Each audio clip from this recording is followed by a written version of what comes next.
नमस्कार दोस्तों, स्वागत है आपका आपके चैनल द स्टडी हब में। दोस्तों आज की वीडियो लेक्चर में हम देखेंगे RO ARO का मॉक टेस्ट संख्या 3। दोस्तों इस वीडियो लेक्चर में पिछले टेस्टों की भांति ही हम GS के सेक्शन से 28 क्वेश्चन कवर करेंगे और जो हिंदी का आपका पोर्शन है वहाँ से हम 12 क्वेश्चन को कवर करेंगे। तो आइए दोस्तों चलते हैं, हम वीडियो को स्टार्ट करते हैं। दोस्तों वीडियो स्टार्ट करने से पहले आपसे आग्रह है कि अगर आप चैनल पर नए हों तो चैनल को सब्सक्राइब कर लीजिए और अपने दोस्तों के मत ज़रूर शेयर करिएगा। नेक्स्ट देखते हैं क्या है। दोस्तों जनरल स्टडीज का ये सेक्शन है, इसमें देखते हैं पहला प्रश्न आपका क्या है। दोस्तों पहला प्रश्न है, जल में कार्बन डाइऑक्साइड प्रवाहित करने पर बना सोडा वाटर, इसकी प्रकृति बतानी है। एक ऑक्सीकारक है, क्षारीय प्रकृति का है, अम्लीय प्रकृति का है या फिर एक अपचायक है। तो दोस्तों सोडा वाटर में अधिक दाब पर CO2 गैस घुली रहती है, ठीक, और शीतल पेय पदार्थों के बोतलों में उच्च दाब पर CO2 गैस भरी जाती है। दोस्तों जो CO2 होती है, ठोस CO2, इसको ड्राई आइस भी कहा जाता है। और दोस्तों ये सोडा वाटर में कार्बन डाइऑक्साइड प्रवाहित करने पर जो सोडा वाटर बनता है वो एक ऑक्सीकारक होता है। आपका ऑप्शन 1 सही हो जाएगा। CO2 के बारे में ये भी पूछा जाता है दोस्तों कि जो CO2 गैस है इसका प्रयोग कहाँ होता है। तो दोस्तों अग्निशामक यंत्रों में CO2 गैस का प्रयोग कराया जाता है। नेक्स्ट क्वेश्चन देखते हैं। अगला प्रश्न दोस्तों क्या है। अगला प्रश्न है, किस ब्रिटिश जनरल ने पोर्टो नोवो में हैदर अली को हराया था। तो यहाँ ऑप्शन है captain Popham, sir Eyre Coote, captain Hector Munro या जनरल गेडार्ड। तो दोस्तों यहाँ पर आपका जवाब होगा ऑप्शन 2, ये आपका सही होगा। दोस्तों 1781 में हैदर अली का सामना अंग्रेज जनरल आयरकूट से हुआ था, ठीक। तो यहाँ पर दोस्तों आपका दूसरा जवाब सही हो जाएगा। नेक्स्ट क्वेश्चन देखते हैं। अगला प्रश्न है, निम्न में से कौन सा रोग कीट के काटने से होता है। ऑप्शन है स्कर्वी, डेंगू, निमोनिया या फिर दमा। तो दोस्तों जो डेंगू रोग होता है ये विषाणु जनित रोग है जो कि एडिजी इजिप्टी नामक कीट यानी मच्छर के काटने से होता है। तो दोस्तों यहाँ पर आपका डेंगू रोग हो जाएगा। और साथ ही साथ दोस्तों डेंगू रोग के बारे में एक चीज़ और पूछ ली जाती है कि इसे हड्डी तोड़ ज्वर भी कहा जाता है, क्योंकि इसमें हड्डियों में बहुत ही ज़्यादा दर्द होता है। नेक्स्ट क्वेश्चन देखते हैं। ब्रिटिश सम्राट के अधीन नियुक्त भारत का प्रथम वायसराय कौन था। ऑप्शन है Lord Dalhousie, John Lawrence, Warren Hastings या फिर लॉर्ड कैनिंग। यहाँ पर दोस्तों आपका चौथा जवाब सही होगा। लॉर्ड कैनिंग को पहला वायसराय नियुक्त किया गया था 1 नवंबर 1858 को इलाहाबाद में। दोस्तों जो दरबार आयोजित हुआ था उसमें महारानी की उद्घोषणा को लॉर्ड कैनिंग ने पढ़ा था और इन्हें ही कंपनी, और इस उद्घोषणा में दोस्तों भारत में कंपनी के शासन को समाप्त कर भारत का शासन सीधे क्राउन के अधीन कर दिया गया था। और इस जो पहले गवर्नर जनरल हुआ करता था दोस्तों उसे ही वायसराय की उपाधि प्राप्त हो गई थी और वो अब कंपनी का प्रतिनिधि ना रह के वो अब सरकार का प्रतिनिधि, क्राउन का प्रतिनिधि हो गया था। नेक्स्ट क्वेश्चन देखते हैं। 31 दिन वाले महीने का अंतिम दिन मंगलवार है, तो उसी माह के 16वें दिन कौन सा वार होगा। दोस्तों इसमें आपको पता होगा कि हर 7 दिन में दिनों का रिपीटेशन होता है। जैसे पहले दिन अगर सोमवार पड़ा तो 7वें दिन भी सोमवार ही होगा। तो यहाँ पर आप देख सकते हैं कि अगर पहले दिन सोमवार होगा तो 7वें दिन, 14वें दिन और 28वें दिन सेम डे होगा, ठीक। तो यहाँ से जब कह रहा 31वें दिन जो है आपका 31वें दिन दोस्तों आपका है क्या, मंगलवार है। तो 28वें दिन कौन सा होगा दोस्तों, 30वें दिन सोमवार होगा, 29वें दिन होगा रविवार और 28वें दिन होगा शनिवार, ठीक। जब शनिवार 28वें दिन है तो पहले भी दिन शनिवार ही होगा जो क्वेश्चन दिया उसके अनुसार। अब हमको 16वें दिन बताना है तो दोस्तों 7वें दिन और 14वें दिन तो शनिवार होगा, 15वें दिन होगा रविवार और 16वें दिन होगा सोमवार। तो आपका जवाब हो जाएगा सोमवार। चौथा ऑप्शन आपका सही होगा। नेक्स्ट क्वेश्चन देखते हैं। कौन से चार्टर अधिनियम एक्ट द्वारा भारत के विदेश व्यापार में ईस्ट इंडिया कंपनी के एकाधिकार को समाप्त कर दिया गया? ऑप्शन है 1853 का चार्टर अधिनियम, 1793 का चार्टर अधिनियम, 1813 का चार्टर अधिनियम या फिर 1833 का अधिनियम। तो दोस्तों यहाँ पर आपका जवाब होगा तीसरा ऑप्शन 1813 का चार्टर अधिनियम। दोस्तों 1813 के चार्टर अधिनियम में क्या किया गया था कि जो ईस्ट इंडिया कंपनी थी उसके व्यापारिक एकाधिकार को समाप्त कर दिया गया था, ठीक। और लेकिन दोस्तों जो अभी भी ईस्ट इंडिया के पास कुछ एकाधिकार छोड़े गए थे, जैसे कि भारत में होने वाले चाय के व्यापार तथा चीन के साथ व्यापार पर कंपनी का स्वामित्व रहा था 1813 में जो चार्टर अधिनियम आया था, और बाकी जो भी व्यापारिक एकाधिकार थे वो छीन लिए गए थे। नेक्स्ट क्वेश्चन देखते हैं। प्रश्न 7 है, मनुष्यों के अधिकारों का उद्घोषणा पत्र किससे संबंधित है? रूसी क्रांति, फ्रांसीसी क्रांति, अमेरिका का स्वाधीनता संग्राम या इंग्लैंड की यशस्वी क्रांति? तो दोस्तों यहाँ पर आपका जवाब होगा ऑप्शन 2 यानी फ्रांसीसी क्रांति, ठीक। दोस्तों 1789 में फ्रांसीसी क्रांति हुई थी, ठीक। और इस फ्रांसीसी क्रांति में दोस्तों राष्ट्रीय संविधान सभा द्वारा फ्रांसीसी क्रांति के फलस्वरूप वयस्क मताधिकार और नागरिक अधिकारों से संबंधित मौलिक अधिकारों की घोषणा की गई थी, ठीक। तो यहाँ पर आपका दूसरा जवाब सही होगा। अगला क्वेश्चन देख लेते हैं। निम्नलिखित में से कौन सा एक जैव अक्रमणीय नहीं है? घरेलू मलमूत्र मलयज, दूसरा है लैब अपमार्जक, तीसरा है साबुन और चौथा है पौधे की पत्तियां। तो यहाँ पर दोस्तों आपका जो जवाब होगा वो होगा लैब अपमार्जक। ये जो होते हैं दोस्तों लैब अपमार्जक, ये आपके जैव अक्रमणीय नहीं होते हैं, ठीक। जो कि प्रयोगशालाओं से जो निकलते हैं दोस्तों वो उन्हीं को लैब अपमार्जक कहते हैं, जैव अवशिष्ट। नेक्स्ट क्वेश्चन देखते हैं। यहाँ पर दोस्तों वह ग्रह कौन सा है जिसका पृष्ठीय ताप सर्वोच्च होता है? तो दोस्तों यहाँ पर आपके ऑप्शन है बृहस्पति, पृथ्वी, प्लूटो या फिर शुक्र। तो यहाँ पर दोस्तों आपका जवाब शुक्र होगा, क्योंकि दोस्तों जो आपका सबसे नज़दीक सूरज के है वो तो बुध है, ठीक। लेकिन बुध पर दोस्तों तापांतर तो मैक्सिमम होता है, यानी रात में तो तापमान बहुत ज़्यादा गिर जाता है, बहुत माइनस में चला जाता है, और दिन में प्लस में चला जाता है। लेकिन सबसे ज़्यादा गर्म नहीं होता है बुध। सबसे ज़्यादा जो गर्म होता है वो होता है दोस्तों शुक्र, क्योंकि बुध के बाद शुक्र ही आता है। और इसका रीज़न ये है कि दोस्तों शुक्र ग्रह पर जो आपका सघन बादल पाए जाते हैं, सघन वायुमंडल होने के कारण यहाँ पर बहुत ज़्यादा गर्मी हो जाती है, इसीलिए ये सबसे ज़्यादा गर्म होता है। नेक्स्ट क्वेश्चन देख लेते हैं। मैं एक कलम ₹90 की खरीदता हूँ, मुझे 10% का लाभ प्राप्त करने के लिए इसे किस मूल्य पर बेचना होगा? दोस्तों 90 रुपये की इसने कलम खरीदी और इसको लाभ करना है 10% का, यानी 90 से 10% और बढ़ा दे। तो 10% का लाभ प्राप्त करने के लिए या तो इसका 10% निकाल के जोड़ दें या फिर सीधे 101% कर दें, 110% कर दें 100 में, तो ये 11/10 का गुणा कर सकते हैं। या ऐसे जैसे 100% हुआ, इसमें 10% बढ़ाना है तो 110/100 कर देंगे, तो 0 कट जाएगा, यानी 11/10 का गुणा करेंगे, ये कट गया और यहाँ 99 हो जाएगा 11 और 9 का। तो इसको दोस्तों 99 रुपये में बेचना होगा। नेक्स्ट क्वेश्चन देख लेते हैं। प्रश्न है, अखिल भारतीय ट्रेड यूनियन कांग्रेस के प्रथम अध्यक्ष कौन थे? तो दोस्तों यहाँ पर देख लेते हैं। यहाँ ऑप्शन है दीवान चमनलाल, आचार्य NG रंगा, स्वामी सहजानंद या लाला लाजपत राय। दोस्तों यहाँ पर आपका चौथा जवाब सही होगा, चौथा ऑप्शन सही होगा। जो अखिल भारतीय ट्रेड यूनियन कांग्रेस थी दोस्तों, उसकी स्थापना 1920 में की गई थी।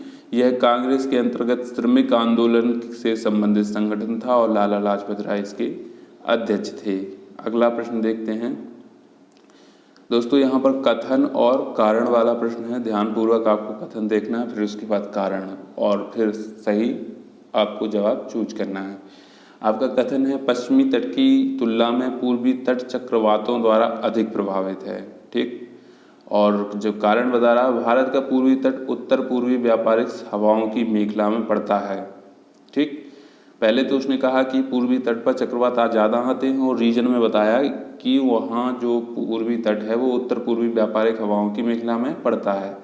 अब इसमें आपको चयन करना है कौन सा जवाब सही होगा। अगर ए तथा आर दोनों सही हैं और आर यानी रीजन ए असर्शन की सही व्याख्या करता है तो आपको पहला ऑप्शन सही करना है, और दूसरे के लिए ए और आर दोनों सही हैं परंतु आर ए की सही व्याख्या नहीं करते तब इसको चुनना है, और तीसरे ऑप्शन को तब चुनेंगे जब ए सही है परंतु आर गलत है, और चौथे ऑप्शन को जब ए गलत है परंतु आर यानी रीजन सही है।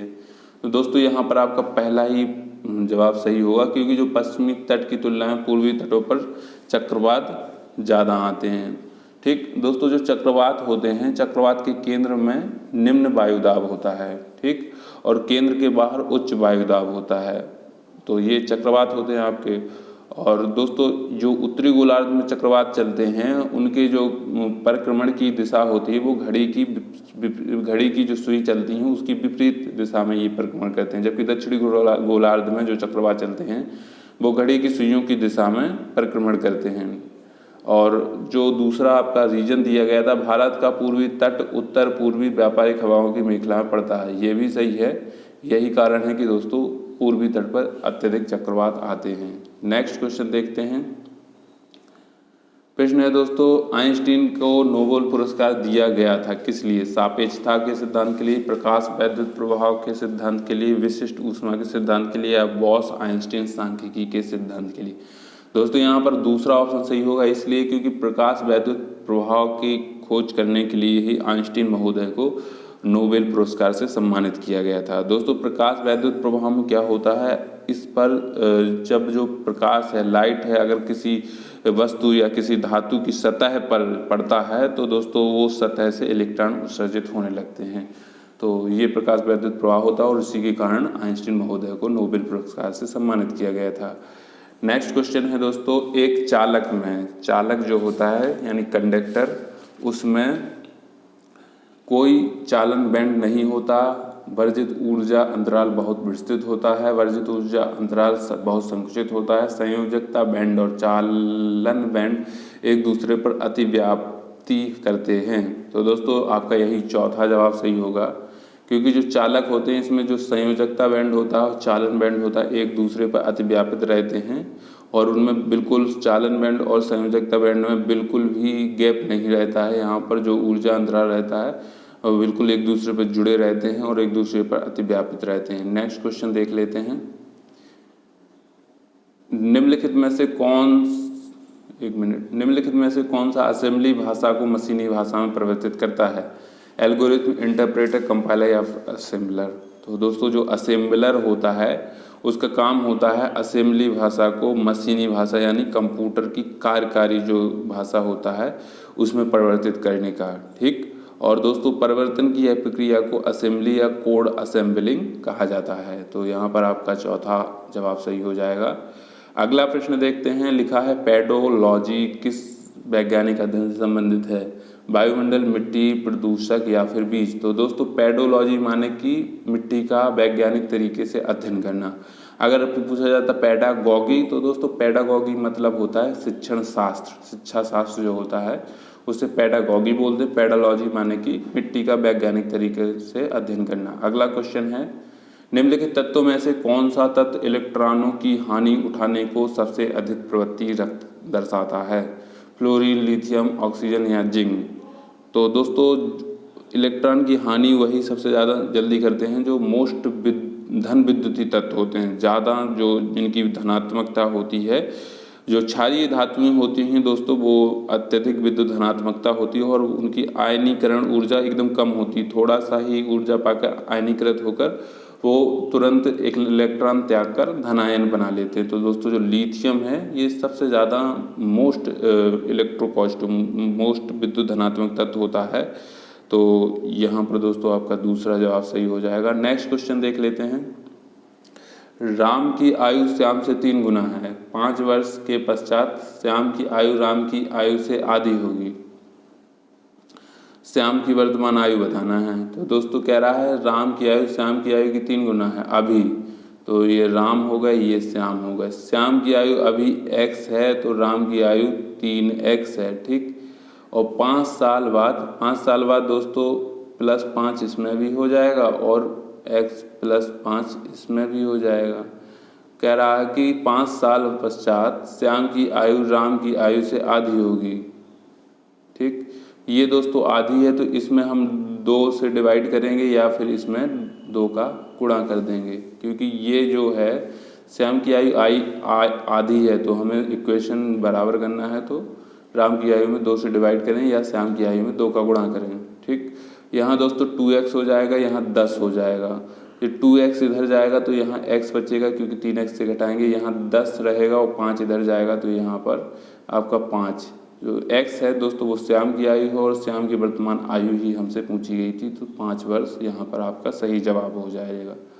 अगले प्रश्न की तरफ चलते हैं दोस्तों, देखते हैं। लिखा हुआ है रणजी ट्रॉफी के विजेता एवं शेष भारत की टीम के मध्य खेला जाने वाला क्रिकेट कप मैच कहलाता है।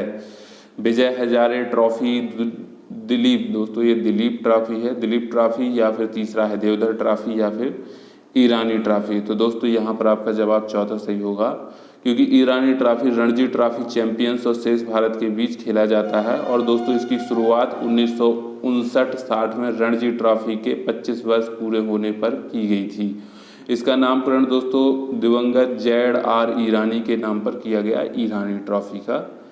आइए अब अगला प्रश्न देख लेते हैं। प्रश्न है, एक आदमी का परिचय देते हुए महिला ने बताया वह मेरी माँ की माँ का इकलौता बेटा है। माँ की माँ का इकलौता है यानी बेटा ही होगा, ठीक। वह महिला उस आदमी के साथ किस प्रकार से संबंधित है?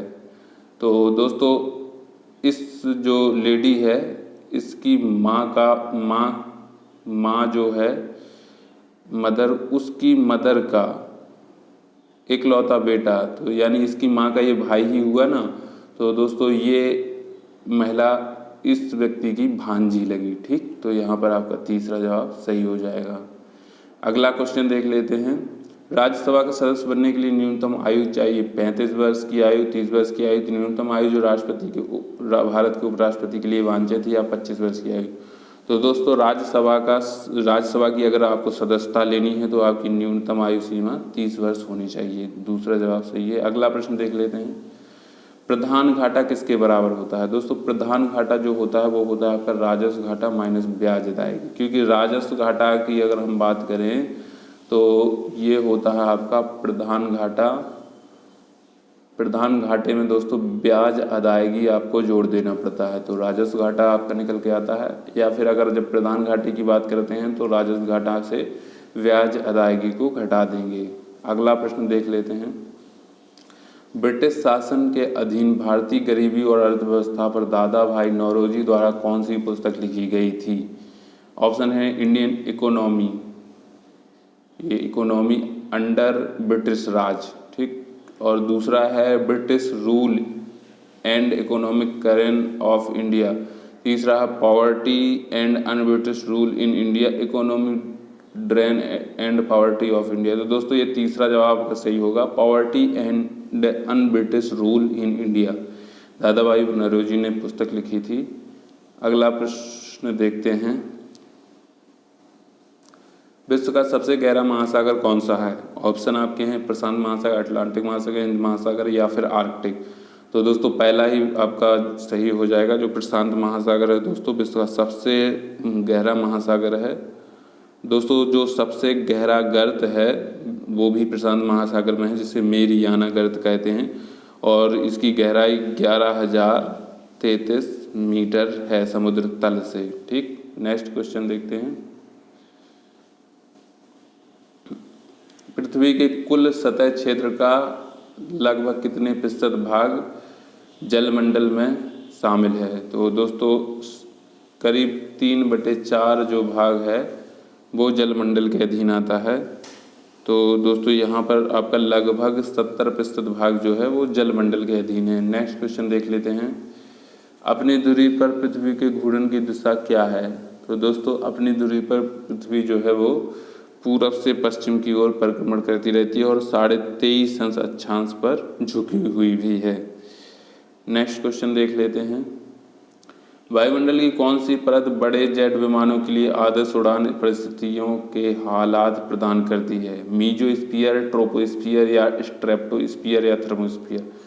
दोस्तों ये स्ट्रेप्टोस्फीयर इसमें जवाब होगा। स्ट्रेप्टोस्फीयर मतलब होता है समताप मंडल। दोस्तों क्या होता है, जो आपका क्षोभ मंडल सबसे नीची परत होती है वायुमंडल की, उसमें बादल होते हैं, जिस कारण वायुयानों को उड़ने में, जेट विमानों को उड़ने में प्रॉब्लम आती है। लेकिन जो समताप मंडल आपका होता है दोस्तों, ये एकदम साफ होता है और ये बादलों के ऊपर होता है और इसकी दोस्तों सीमा होती है समताप मंडल की, वो 20 किलोमीटर से 50 किलोमीटर तक होती है और इस मंडल में बादलों का पूर्णतः अभाव होता है और ना ही यहाँ पर दोस्तों धूलकण और जलवाष्प होते हैं। इसीलिए दोस्तों ये विमानों के लिए आदर्श उड़ान परिस्थितियाँ प्रदान करता है। अगला प्रश्न देख लेते हैं। एक गाय को एक 14 मीटर लंबी रस्सी से एक खूंटे पर बांधा गया, गाय कितने क्षेत्र में चल सकती है? तो दोस्तों ये जो रस्सी है यानी ये रेडियस होगी 14 मीटर जो आपका दिया गया है।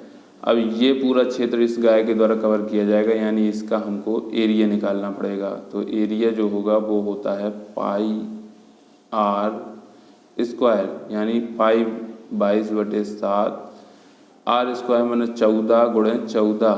तो दोस्तों यहाँ 7 से 14 को घटाएंगे तो 2 आएगा, 22 का 2 में गुणा करेंगे तो 44 गुणे यहाँ पर 14 पहले से ही है आपका, तो 14 चौको 56, यानी यहाँ 6 5 हासिल, 14 चौको 56 और 5 61, यानी दोस्तों ये 616 आपका वर्ग मीटर जवाब हो जाएगा। तो दोस्तों ये आपके पार्ट 1 कंप्लीट हुआ।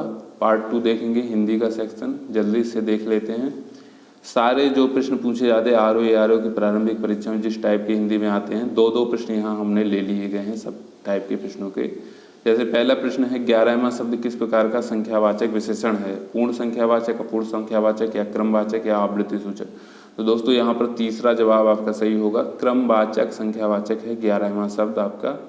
अगला प्रश्न देखते हैं। निम्नलिखित में विशेषण शब्द है बाधा, प्रातःकाल, बल, बाहरी। दोस्तों विशेषण जो किसी की विशेषता बताए, जैसे यहाँ बाधा विशेष है, मतलब खुद नाउन का काम कर रहा, संज्ञा है, तो ये विशेष है। प्रातःकाल भी विशेष है, बल भी विशेष है, जबकि बाहरी है दोस्तों ये किसी न किसी की विशेषण बताता है, जैसे बाहरी आपदा, बाहरी व्यक्ति, यानी किसी की विशेषता बता रहा है, तो यहाँ आपका बाहरी विशेषण हो जाएगा। अगला प्रश्न देखते हैं। निम्नलिखित विकल्पों में से तत्सम शब्द का चयन करना है। मग, रास्ता, मार्ग, राह। तो दोस्तों तत्सम शब्द यानी संस्कृत का शब्द यहाँ पर मार्ग जो है आपका तत्सम शब्द है। अगला देखते हैं। नीचे दिए गए विकल्पों में से तत्सम शब्द का चयन कीजिए।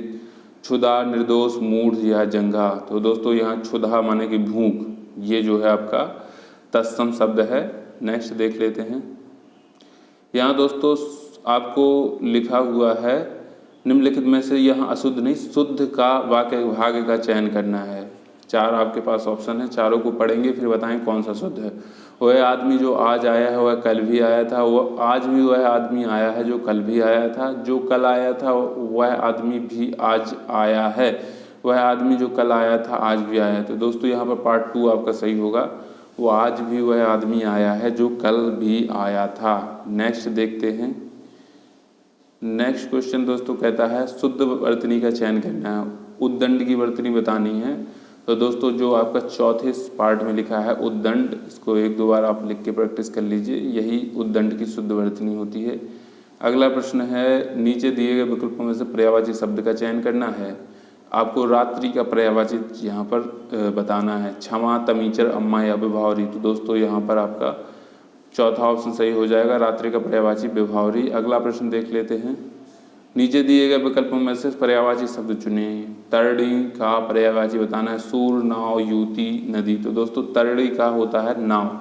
अगर यही तरणी दोस्तों इस तरह लिखा होता तो ये आपका सूरज का पर्यायवाची होता, क्योंकि आपने एक पढ़ा होगा छंद, तरणी तनुजा तटतमाल तरवर बहुछाए। तरणी तनुजा मतलब सूरज की पुत्री, यानी यमुना नदी के तट पर बहुत सारे वृक्ष छाए हुए हैं, तो उसमें बड़ा ड़ा होता है, बड़ी ई की मात्रा चढ़ी रहती है, ये तरणी माने होता है नाव। ठीक।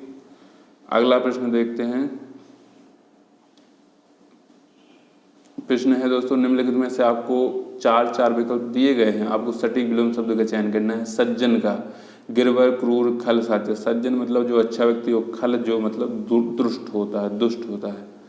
अगला प्रश्न देख लेते हैं।